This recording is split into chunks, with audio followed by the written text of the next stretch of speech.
decano de esta facultad inició su carrera profesional, sus estudios, aquí mismo, en esta misma casa, no en este edificio, pero en otro cuando era un pibe. Hizo toda su carrera en la facultad y se recibió de ingeniero aquí, de ingeniero mecánico. Se dedicó a la docencia y a la investigación desde muy joven, se doctoró en ingeniería en la Universidad Nacional del Sur. De acuerdo a los chismes que tengo, inventó algo. Hay una patente. Bueno, patentó un invento. Y él dice, sí, como diciendo, cualquiera lo hace. No cualquiera patenta un invento, porque para patentar algo tiene que tener el valor necesario para que sea patentable. Y además escribió un libro. Llegó a ser el decano de esa casa que lo recibió cuando era apenas un pibe, que lo vio crecer como profesional y como docente, y hoy creo que tiene el honor y la emoción de ser elegido por sus pares y por los claustros de esta facultad como decano. Por lo tanto, cuando nosotros estamos tratando de mejorar los procesos de formación de los ingenieros, tenemos que pensar en eso, no en lo que es la situación hoy, sino hacia dónde es la tendencia, hacia dónde va el mundo, para poder mejorar el proceso y obtener un producto de calidad. Por eso es que quisimos invitarlo al doctor Ercoli para que él, que ha estado en foros y en reuniones, que le ha permitido tener una visión muy global y universal de lo que está pasando en la ingeniería en el mundo, nos ponga al tanto de sus experiencias. Nosotros estamos viviendo en un mundo que, como ustedes saben, no es ninguna novedad, se ha globalizado.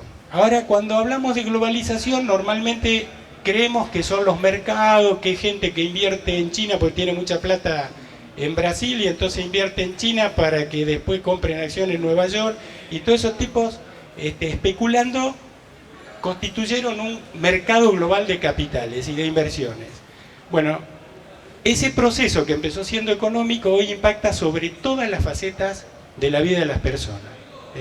Tal es así que en este momento el mundo está en una situación compleja desde el punto de vista económico, y a futuro se presenta en naciones que hasta hace poquito uno apostaba y las tenía como ejemplo, se les presentan 1 o 2 décadas de mucho sacrificio. Con esto de la globalización, muchas universidades comenzaron a internacionalizarse hace una década atrás pensando en una ecuación económica, es decir, si yo puedo abrir una sucursal en un país que le va muy bien y puedo cobrar una alta tasa para enseñar, entonces si consigo miles de alumnos, sumo a mi universidad original mucha plata que viene del exterior. Entonces empezó siendo una actividad económica.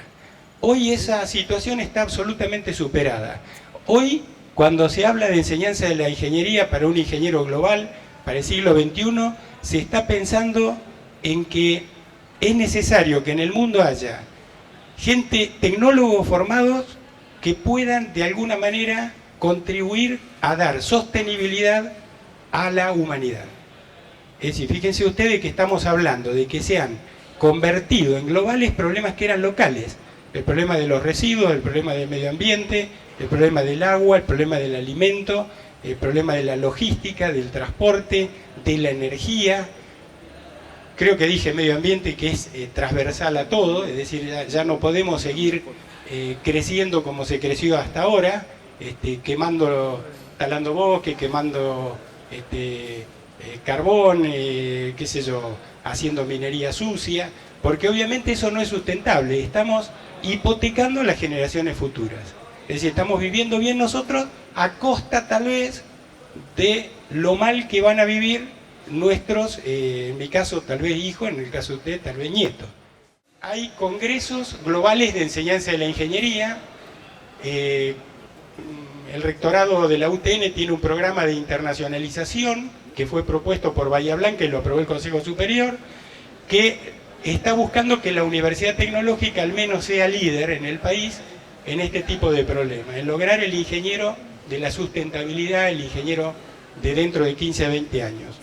En ese contexto, la UTN ha estado yendo a todos estos foros para traerlos conjuntamente, todos juntos, el Consejo de Decanos de Ingeniería, hay una asociación de entidades de enseñanza de la ingeniería, cuya sigla es AIFIS, que por ejemplo está el CONFEDI, que es el Consejo Federal de Decanos de Ingeniería argentino, está afiliado a ese organismo internacional. Bueno, y ahí se reúnen los decanos, las universidades, se discuten estrategias, y después ustedes, si surge, vamos a explicar alguna de estas actividades internacionales, los por qué, cuáles son las estrategias, cómo está Argentina en eso y cómo estamos nosotros acá. Por eso el último punto es localmente qué estamos haciendo, qué estamos tratando de hacer. El ingeniero del siglo XXI, ¿no? La internacionalización de los problemas fundamentales de la ingeniería y qué habilidades y competencias se requieren en el ingeniero. Entonces, acá se ha venido hablando hasta hace muy poco tiempo de que un ingeniero tenía que lograr acreditar una serie de conocimientos sobre los contenidos de esos diseños curriculares, y hasta ahí estaba bárbaro. El tipo era promedio 8, promedio 7, promedio 9, y más o menos se suponía que sabía y estaba todo bien. Normalmente se buscaba trabajo en el orden local, a lo sumo en el orden nacional. Era muy raro que alguien, lo sabía, lo hubo siempre, pero que pensara en actuar internacionalmente. Bueno, hoy la primera división de la ingeniería es el contexto internacional. Es decir, hoy se buscan, ingenieros con competencias, por ejemplo, como manejar varias lenguas, en especial una, el inglés, pero siguiendo de ahí, hoy, por ejemplo, yo le digo muchas veces a chicos que hablan conmigo, si vos sabés inglés y estudiás mandarín, los próximos 25 años te vienen a buscar, pero va a tener que anular el timbre, digamos, ¿no? Entonces, esto de pensar qué estoy estudiando, en el contexto de qué y cuál es el futuro de ese contexto. Entonces, ¿cómo intersecto ese futuro si quiero jugar en primera? Puedo decidir que eso no me interesa, puedo decidir que me quiero desarrollar en la ciudad que nací, tener la vida que se tenía hasta ahora, perfecto, es otra forma. Pero hoy las universidades están tratando de preparar no menos del 10 o el 20% de sus alumnos en el contexto global. Y el contexto global implica, por ejemplo, cuestiones como que ya en las universidades europeas no se puede recibir ningún alumno que no acredite movilidad entre universidades y especialmente de otros países. Y no se puede, ningún profesor puede rendir y ascender en su carrera académica si no acredita movilidad en otras universidades.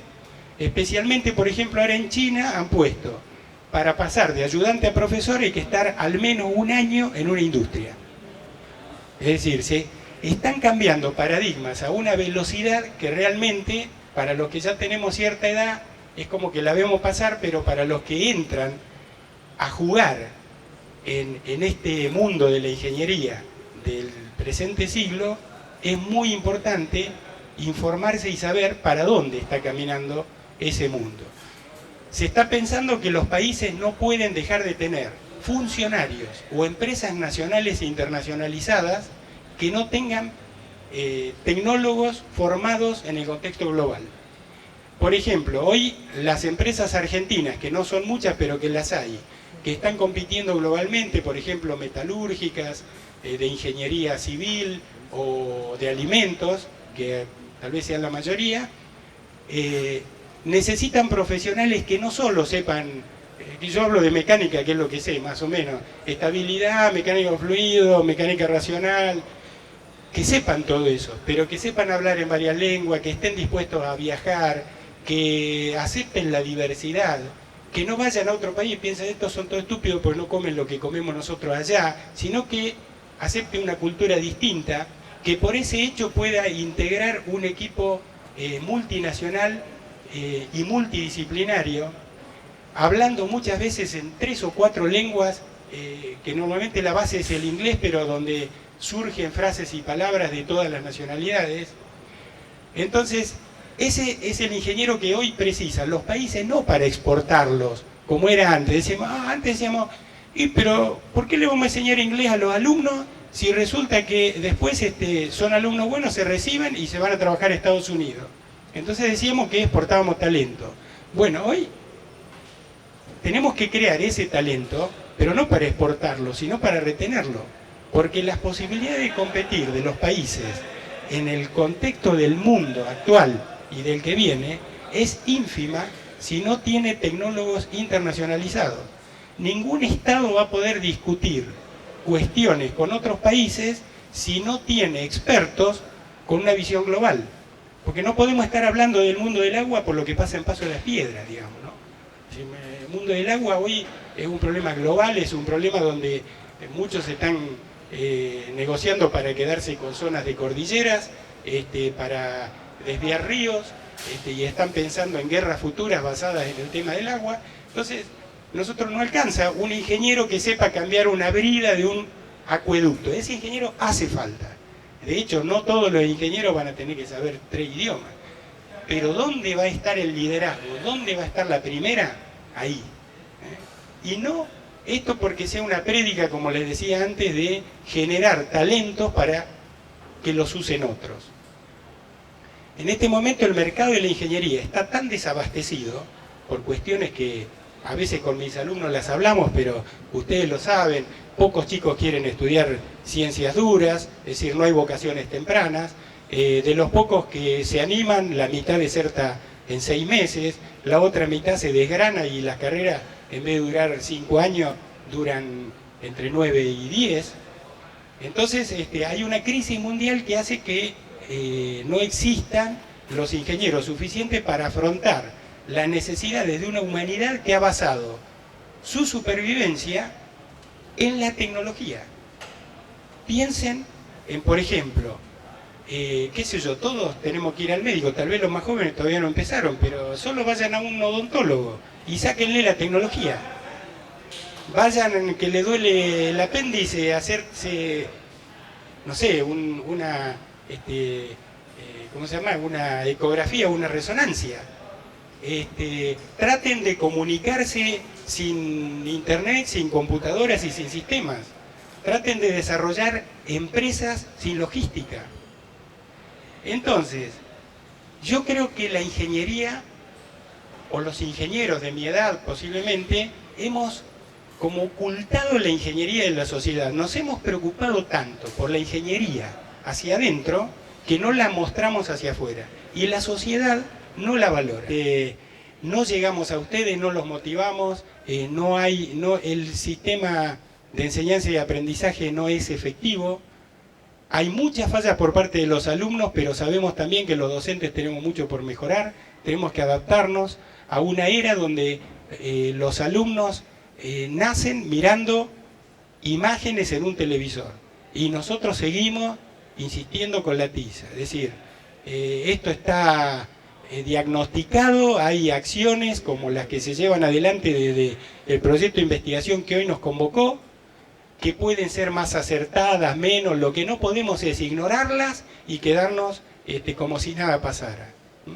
De manera que la universidad ahora está trabajando y ha establecido una plataforma tecnológica adentro del parque industrial, con la visión de convertir a la facultad en un factor de desarrollo regional, aportando conocimientos y tecnologías a las pymes para ayudarlas a innovar, a generar valor y a generar trabajo calificado y riqueza para todos. Eso está haciendo la facultad para afuera, pero nosotros lo estamos viendo hacia adentro como la clave para usar esa plataforma tecnológica como una herramienta que nos permita revolucionar la enseñanza de la ingeniería en lo que hoy en estos foros se discute y se nombra en inglés como hands-on engineering education, que es enseñanza de la ingeniería con las manos en los problemas. Hands-on, las manos tocando. Entonces, dejarnos de hacer proyectos y pasantías inventando nosotros los problemas porque no sabemos qué problema agarrar. Cuando tenemos a 10 minutos de bicicleta, porque ni en auto vamos al parque, problemas de automatización, de renovación de equipamiento, de formulación de compra de equipos nuevos, o de interpretación de programas de subsidio del gobierno para mejora de las pymes que los empresarios no entienden. Para solucionar la falta de ingenieros, tanto Estados Unidos como Europa y ahora China bajaron los planes de estudio de 5 años a 4 años. Se recibe lo que ellos llaman un bachelor, 4 años, pero a los 4 años salen, 21 o 22 años son ingenieros, no a los 30. Ahora, ¿qué pasa? Como ese ingeniero es muy generalista en algunas disciplinas, están estas universidades de escala global o de competencia global, como ellos las llaman, están bajando a una paridad e igualando la cantidad de alumnos de grado que tienen con la de posgrado. Imagínense una universidad, por ejemplo, estuve en Malasia el año pasado, universidad elite mundial del gobierno malayo que está queriendo posicionarse entre las 10 del ranking primero. ¿Qué hicieron? Tenían 18.000 alumnos del grado, 2.000 de posgrado. Lo cual en nuestro contexto nacional es una barbaridad igual. Si la UTN tiene, pónganle 56.000 alumnos de ingeniería, en total tenemos 80.000 alumnos, 86. Pero muchos son de tecnicaturas, también licenciaturas. Y cuando hablamos solo de ingeniería, tenemos unos 56.000 alumnos. Doctorandos en ingeniería debemos tener, exagerando, 100. La UTN, toda, 30 facultades. Pónganle que tengamos 1.000 másters. Dividan 1.100 dividido 56.000. Y me dicen cuál es el porcentaje de alumnos de posgrado a alumnos de grado. Ahora yo les digo, la universidad que visité el año pasado tenía 18.000 alumnos de grado, 2.000 de posgrado. No solo paró los alumnos de grado, sino que a medida que se fueron recibiendo, fueron achicando los cursos hasta llegar a 15.000. Y en el año 2012 llegan a 15.000 alumnos de posgrado, es decir, 50 y 50. Esas van a ser las universidades que van a liderar la enseñanza de la ingeniería. Por supuesto tienen medios, son otros países, están en otras regiones. Yo no digo que nosotros tengamos que ser eso, pero a mí me parece que si queremos ser competitivos y vamos a tener a eso como adversario, lo mínimo que podemos hacer es conocerlos. Podemos después emitir juicios de valores. A mí no me gusta ese modelo, el posgrado es un negocio, el otro lo cobra, el otro gana, fenómeno. Podemos discutirlo, pero es el mundo real, es el mundo de la ingeniería internacionalizada.